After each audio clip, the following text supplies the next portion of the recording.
What's up, marketers, and welcome to another episode of the Growth Colony podcast. I'm Liza from X-Growth to tell you that each episode we bring in B2B leaders to chat about how you can achieve those everyday wins in the marketing world. Whether you're new to the B2B game, working at a leadership level, or even just showing some interest, we know you'll love the episode. So grab a drink, get comfy, and enjoy the show. Welcome to Growth Colony. I'm Alex Hipwell, and today on the podcast for what feels like a very, very long time, I'm here as well. And I'm joined by Shahin and Vinnie Romano for an office hours session. Vinnie, Shahin, where are you tuning in from this morning, and what's top of mind for you this week? Thanks, Alex. Hi, everyone. I'm calling in from the Gold Coast. Nice. Sunny Gold Coast.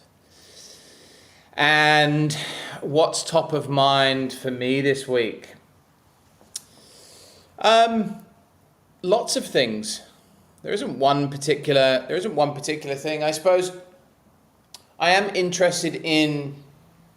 I am constantly finding myself wondering about marketers,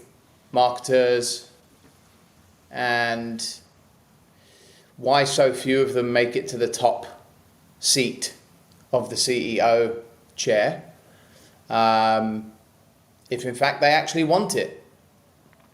And, you know, if there is desire for that, why can't more chief marketing officers take the top seat? Why can't more leaders of businesses come from a marketing background rather than sales and finance backgrounds?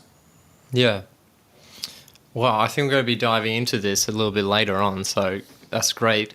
Shane, what about yourself? What are you thinking about this week or the last 2 weeks?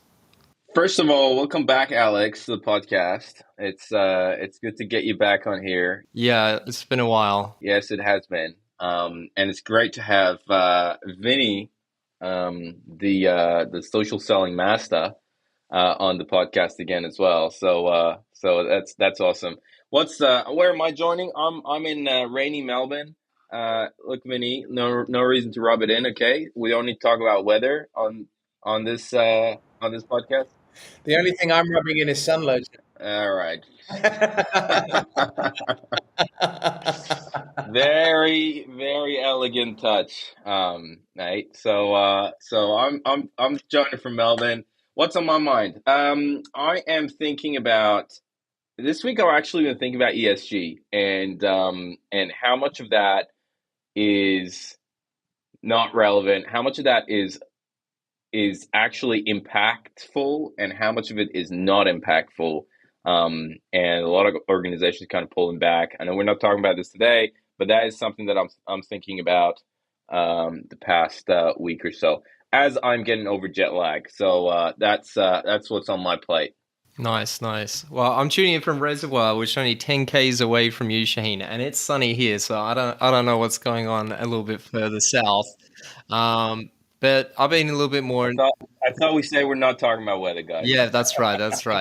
I've been a little bit more internally focused the last 2 weeks. I've been really kind of considering how to simplify the way I do things and the things around me. I find once you have a baby, which maybe some of the listeners will be able to relate with here, you just end up with so much stuff and so much extra things to do. So I've just really been trying to cut down on the essential things I need around me and make systems around chores, restrict tools I use so things don't get cluttered and I don't lose stuff. For example, only taking notes in one dedicated system instead of, for example, on paper or on iPad or on Google Docs, so I can just have it all focused in one database and make sure I never lose anything.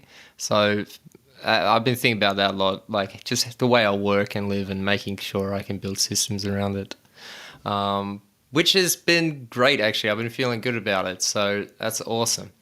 Let's dive into our news recap, which is something we want to be doing a little bit more on the pod, so hopefully you're going to be enjoying this.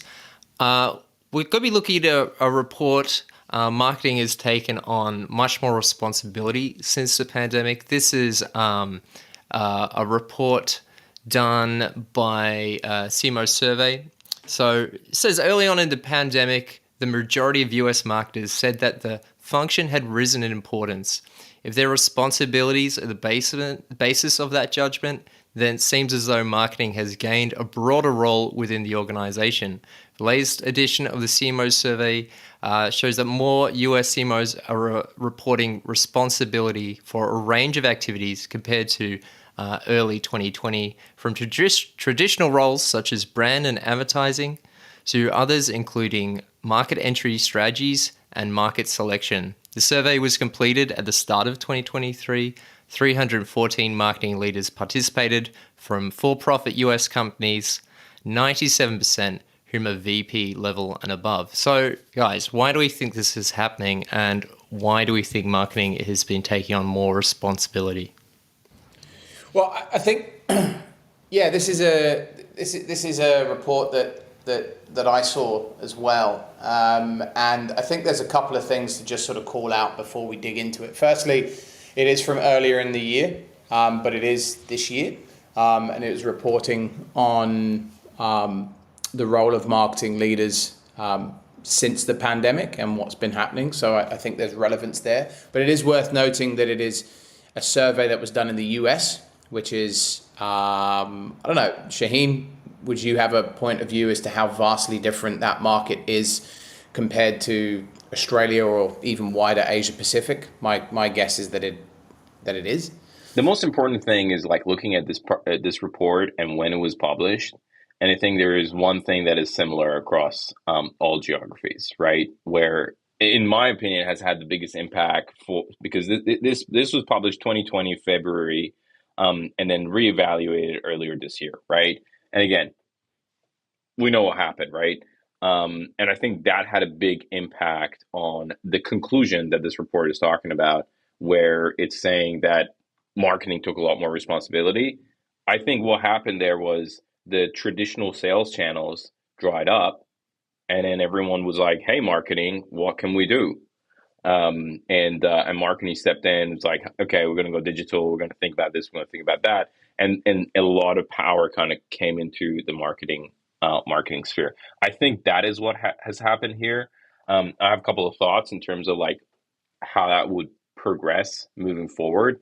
But in my opinion, I think that is the main reason that they talk about that shift has happened in the report. I don't know what your thoughts are, Vinnie, on that. Well, interestingly, and I'm glad you allowed me to respond at this point, is because at the same time, though, during 2020 and 2023, especially in America, don't have any reports or data to back this up. But from what I understand, a lot of firms were hiring like mad, specifically in sales. And so what I find to be paradoxical, without delving too much, is that if we're talking about, this report, when it was published, when it was reevaluated, and the fact that marketing became more and more responsible and traditional sales methods dried up, then why was the boom of all of the salespeople that got hired through this time, which later was seen as, well, probably a bit of an oversight because a lot of people got fired or got made redundant. So I don't know. There's an interesting point there. But I think that was also the case with marketing, right? I think that also happened with marketing, where there was a massive amount of hire. More marketers were hired as well. Absolutely. Yeah. And I remember we were hiring in that time, and it was just marketers were gold. B2B marketers were gold dust. Oh, so hard. Right. Yeah. Salespeople, aplenty. I remember trying to find, people in marketing, in B2B marketing in that time, and it was tough, and hearing that it was really tough to find them from other people. Over here, I don't know what the case was in the States. It was the same thing. Same thing in both areas, right? Salaries are extremely high. It was very hard to find good people. People were shifting jobs every 6 months. I mean, concept of the Great Resignation and all that stuff came about. But I think overall there was a shift in that responsibility mix across the board. And a lot of people were talking about digital, right? Everything went digital, and that was the remit of marketing, right? And also, what I think what happened was sales does not have a very big budget, right? So sales have budget for hiring, but does not have a lot of budget for other activities where marketing has. So what would happen is all of a sudden everything went dark. Everyone turned to digital, and even sales turned to digital and said, okay, marketing budget, can we spend in some of these technologies, right? So then marketing would own that tech, where sales would use it. Now, I think going forward, we're gonna see a slight shift back to sales, because In terms of budget and ownership, right? I think, what has happened is, in the past, during COVID, everything was easy, right? So you would just you go out and market, everyone was buying, and therefore a lot of revenue was coming in, hence the hiring and everyone going crazy. Then that dried up, and then everyone was like, oh, we need to rethink, marketing's responsibilities, and what are they tracking, and how they're being compensated. Therefore, they need to be responsible for pipeline and revenue in certain cases, which is a little bit crazy, because marketing doesn't necessarily fully control in B2B, especially in kind of the higher ticket item, doesn't control revenue. But that shift has happened. And I think the consequence of that is going to be like another year of that, and people are going to be like, all right, that is not working. Marketing is not hitting its target. Sales is going to come in and start to have, what I think is going to happen is sales budget for technology is going to increase. And therefore, some of this tech is going to go back in the sales team, and they're going to own it, and that balancing act is going to happen again. That's my thought of what's going to happen moving forward. So a couple of things in there. So firstly, we are talking about B2B tech sales and marketing specifically here, are we? You got it.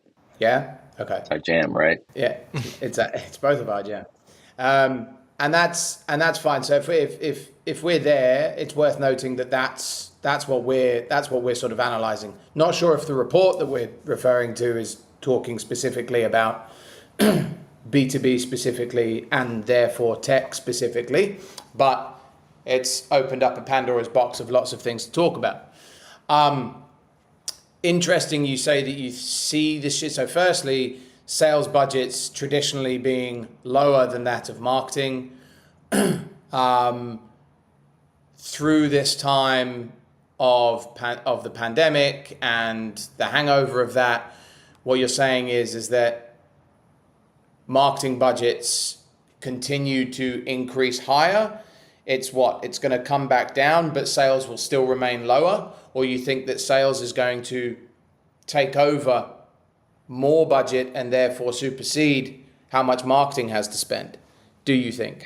I don't know if it's going to supersede, but I think the sales team budget is going to increase, and that some of that increase is not going to go to people like it traditionally would, and it's going to go to technology, where traditionally marketing would spend all the money. Like, all the money that you would spend is the marketing automation platform, and your landing page builders and CRM, and a lot of that would go out of CRM is a little bit different, but a lot of the other stuff would go out of marketing budget.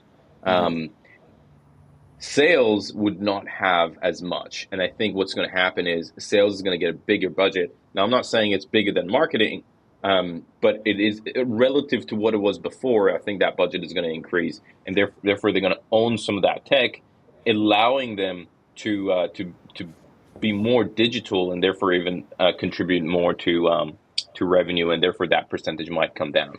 Okay, so then the next question I have is, so the report states that marketing became even more responsible for the customer and growth within an organization. That's not to say that the report is saying that marketing superseded the amount of responsibility over and above any other department. It's just that it's saying that it became more responsible, right? Am I right in saying that? That it became more responsible for more areas that otherwise would normally be across other areas of the business, customer success, sales, and what have you, right?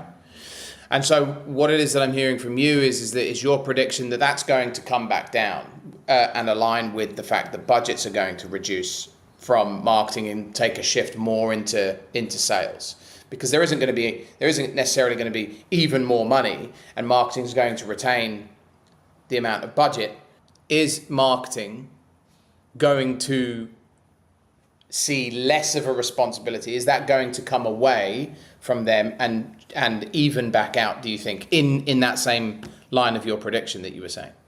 I think so. You think so? I think so. I think especially responsibilities around like very direct correlation to revenue responsibilities are going to be reduced and taken back from the marketing and moved back in the sales space. I think that's going to happen. I think we're going through this cycle where there's a lot of revenue that came from marketing because of COVID, and people were like, okay, marketing is going to be more responsible for revenue.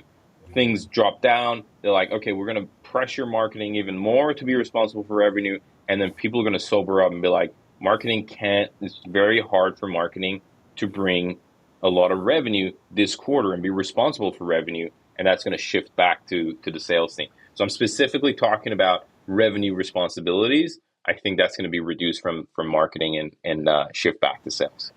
So something, just as a bit of a sidebar, something that I'm seeing more and more of late, a close connection of mine, Andy McFarlane from Inflection Group, he's joining a panel discussion that he and I have actually spoken about one-to-one with regards to should marketing or should the marketing department, marketeers, have a number that they need to hit in terms of acquisition, retention, similar to sales.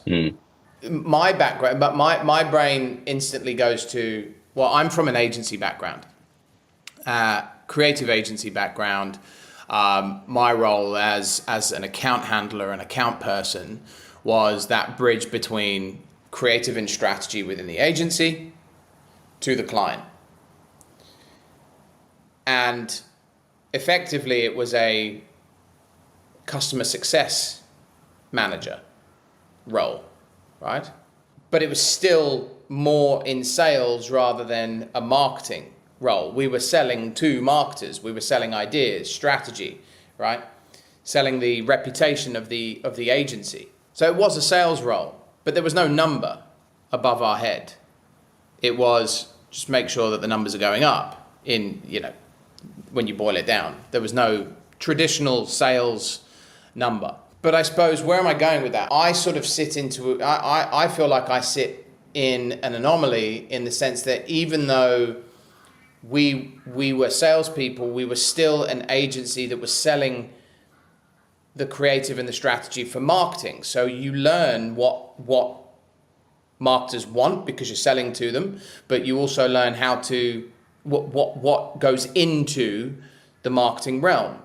And never once have I heard of a marketer having a number above their head. But as a salesperson that is now a marketer, but having spoken to and sold to marketers for the last 18 years, I wonder, would a number above their head in order to perform, would that make sense? Well, so what are your thoughts on that? I have a couple of thoughts on that, but what do you think about that? I think it does make sense, but I can see the argument as to why it shouldn't. Because unless you're doing digital marketing, which most people are doing now, and most people are only doing digital marketing, it's very difficult to. If you're doing traditional marketing, it's very difficult, if not impossible, to track the numbers as well as you could, because there is no money in the bank, right? With sales, it's I've sent this invoice, we've received an approval, that's X amount of licenses, that's, all the metrics under the sun, you can track those things, right? And so it's much easier from a sales perspective to attribute your activity with bottom line. Marketing tech is getting closer and closer, and I think we are almost there in terms of being able to go, okay, marketing activity 1, 2, and 3, we have been able to bring in this amount of conversations, therefore explore this amount of leads, therefore tick over this amount of qualified leads, if that's the way that the process is working, and hand off to sales for them to close. But if marketers are not responsible for the close, my argument would be that you shouldn't be putting a number on top of marketers' heads, because the closing of the deal is a big job. And salespeople, yes, you want the best qualified leads so that your life is as easy as possible. You only want to speak to people that have been nurtured, pre-qualified, and ready to buy, which is what, 3% of people that are currently out there in market, currently looking for your solution, whether they know it or not. So marketing's job is to find those, get those to a place, hand them off when you distill it down. But I go back to my previous point. Unless marketing is responsible for closing the deal. That's a great point. And look, I mean, we've had Andy on the podcast as well, and he's an awesome guy. But I think it really depends. It depends on your business model. About maybe a couple of years ago, there was all the rave of the PLG model, the product-led growth model, where, hey, customers are going to come on our website, they're going to review this, we're going to have great, automated demos and walkthroughs, and boom, they're going to turn into customers, right? And that flopped. Now, and nothing's that easy. Yeah, I mean, still the PLG model is going very strong. Don't get me wrong. But what has become clear is you can do that for certain businesses. If you're looking at SMB, if you are, let's give an example, an organization like Zoom. Zoom is able to do PLG model and have marketers responsible for conversion for SMB, right? Small and medium businesses. Because they would go through the process, they would look at what the tool is, yada, yada, yada, put their credit card in and make a purchase. Mm-hmm. But you can't do that for a marketer for an enterprise deal. Because an enterprise deal, someone who's going to purchase $100,000, $200,000, $500,000, $1 million, going to put an order through, just does not feel comfortable. Going through that process online. So you need a salesperson. Yeah, handing over credit card details, debit card details for a single sign-on purchase. Yeah, it doesn't. So in the PLG model, right? That is usually it works for the SMB space, maybe a little bit in the mid-market, right? It works for marketers or the individual, right? Yeah, that's right. In that space, and again, also in B2C, that works. But in the higher ticket items, you're going to have that. So I think organizations have to be careful just to put a blanket. It's like, hey, marketing is going to be responsible for this. And when they're doing responsibilities, right? One of the mistakes that a lot of organizations make is they operate across multiple different business areas. So it's like SMB, mid-market, enterprise, commercial, yada, yada, yada. They take the average of that and they say, all right, marketing is going to bring in, 20%. Now, the challenge is when you do an average like that and you have the enterprise deals, which are massive deals, into the mix as well. And we know that only marketing would be potentially able to bring in the SMB businesses who are substantially lower in size. They're going to have a really hard time hitting that revenue because they have to bring a lot of SMBs to hit that number. So again, I think it depends. It's possible to have numbers, but you have to have your org chart very structured in terms of which marketers are going to be responsible for what and where do you allocate that number to. Yeah, no, crystallized really well. Yeah, I think good point to end that on.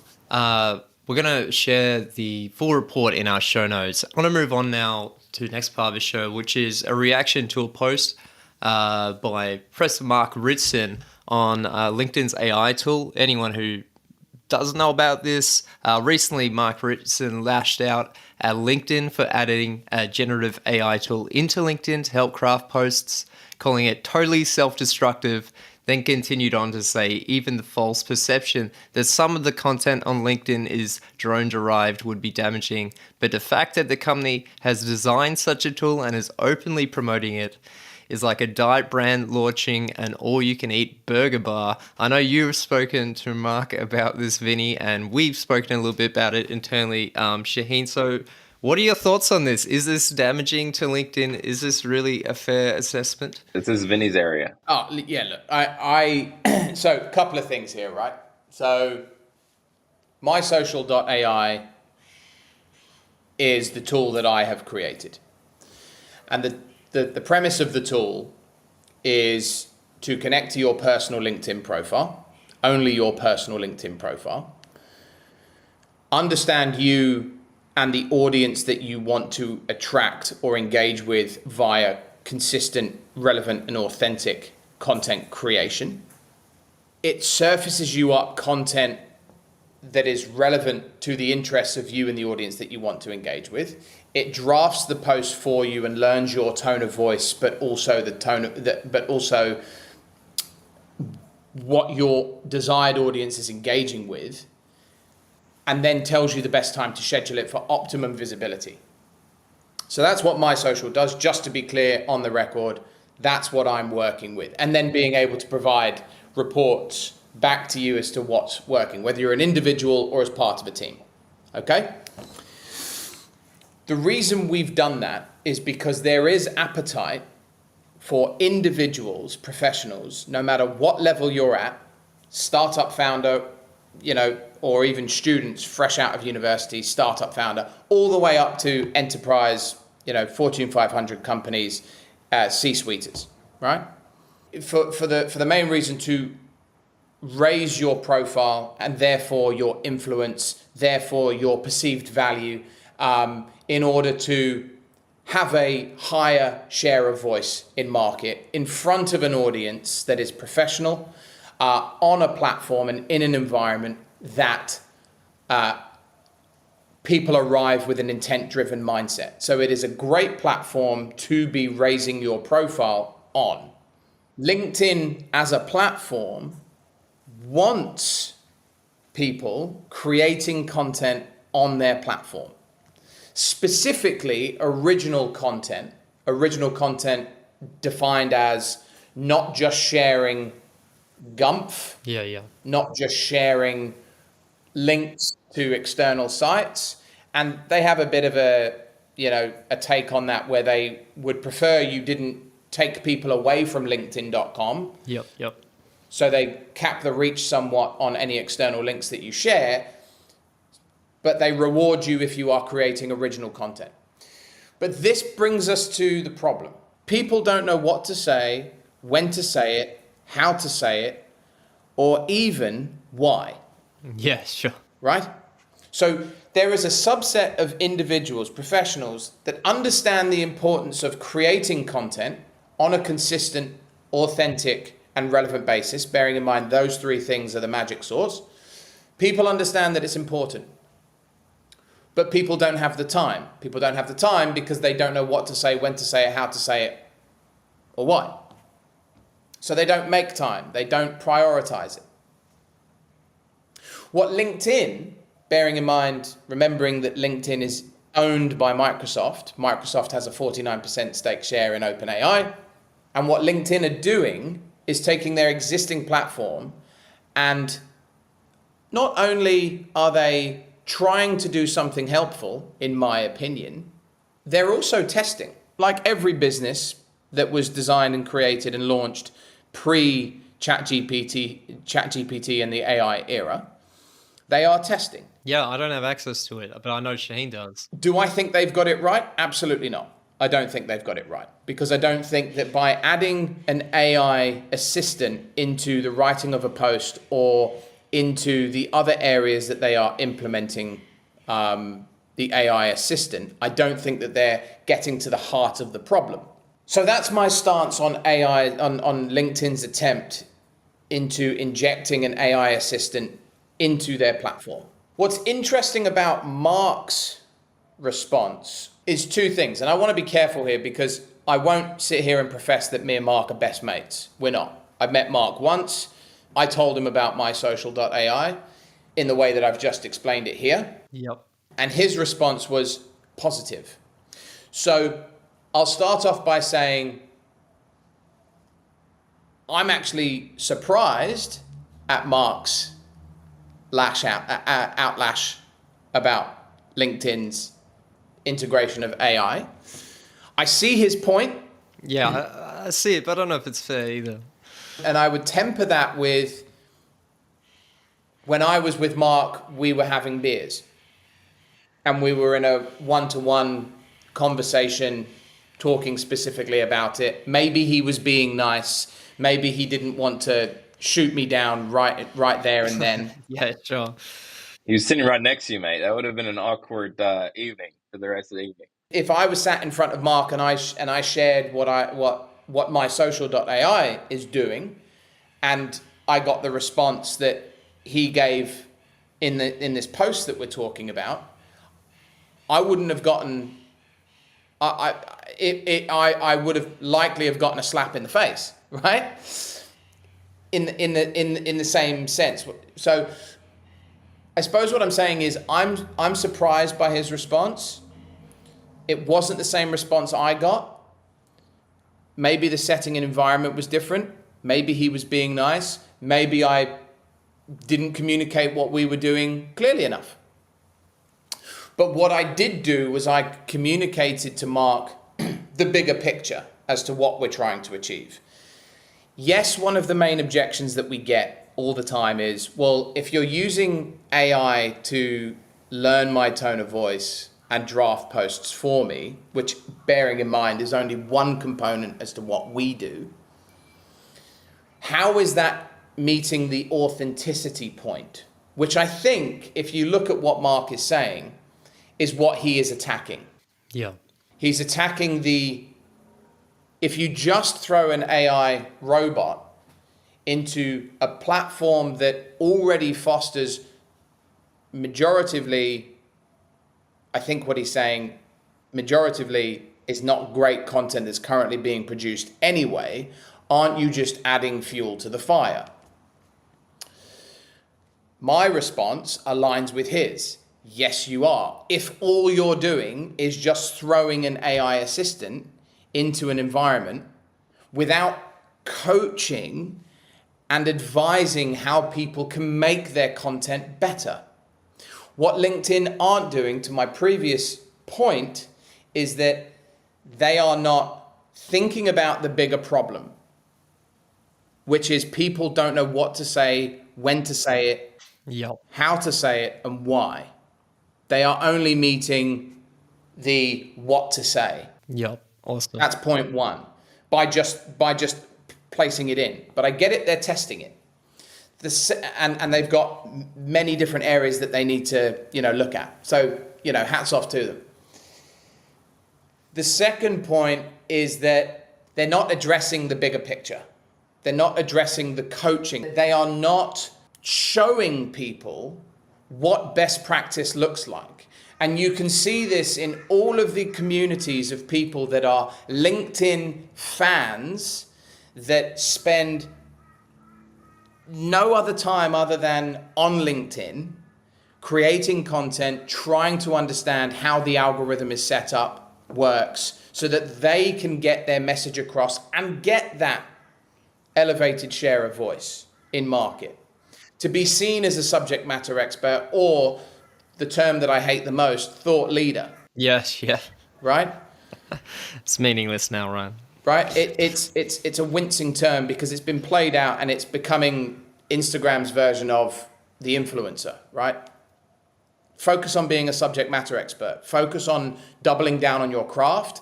having a point of view, and learning, being afraid to fail and learn and document your thoughts and be prepared to have debates and conversations around your thoughts.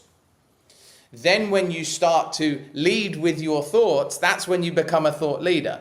But you can't do that until you become a subject matter expert. Anyway, I'm coming off topic. Mark's post, I agree with him. I am surprised, but I agree with him. And I agree with him because LinkedIn aren't addressing the heart of the issue, which is showing people how to actually create better content on their platform. Awesome. Love it. Now let's wrap up today's episode. I want to, from each of us, one piece of content or a YouTube channel or something you're really enjoying right now. Do you want to start off, Shahin? I am right now going through the book called Zag. It's a bit of a classic, and it's all about zagging when others are singing a different song. That's on my plate right now, and that's what I'm going through. Awesome. What about you, Vinnie? I really like the episodes from X Growth. All right. That's all. They're a fun bunch. No, seriously, the thing that I read the most are articles and reports in the space of, marketing, B2B marketing in tech. That's right? all good. That's all good. Well, I've been reading Discipline is Destiny by Ryan Holiday, which is really good. Been loving it so far, part of his Stoic Virtues series. And yeah, well, I think that's all the time we've got for today's episode. So thanks so much for everyone for tuning in, and thanks so much for Vinnie and Shahin for awesome conversation. As Seth Godin wrote, how many people would reach out to you and wonder or complain if you didn't send out that next email blast? That's a metric worth measuring and increasing, something for everyone to consider this week. I know I have emailed people who have stopped their newsletters and got really great responses from them. So tune in to the next episode. Look forward to seeing you there, and peace. Thanks, everybody. Thanks, guys. Today's episode of Growth Colony was produced by Alexander Hipwell and Liza Maywald. It was edited by Dave Samito with additional editing by Liza Maywald and music arrangement by Alexander and Liza. Special thanks to Tina Wabe. We couldn't make the show without you. Growth Colony is hosted by Shahin Hoda, Director of Growth at Xgrowth. If you enjoy the podcast, please subscribe and give us a rating on Spotify or Apple Podcasts. Do you think you'd be a great guest or just keen for a chat? Send through an email at podcast@xgrowth.com.au. That's podcast@xgrowth.com.au. That's all for now. We'll catch you next week, right here on Growth Colony.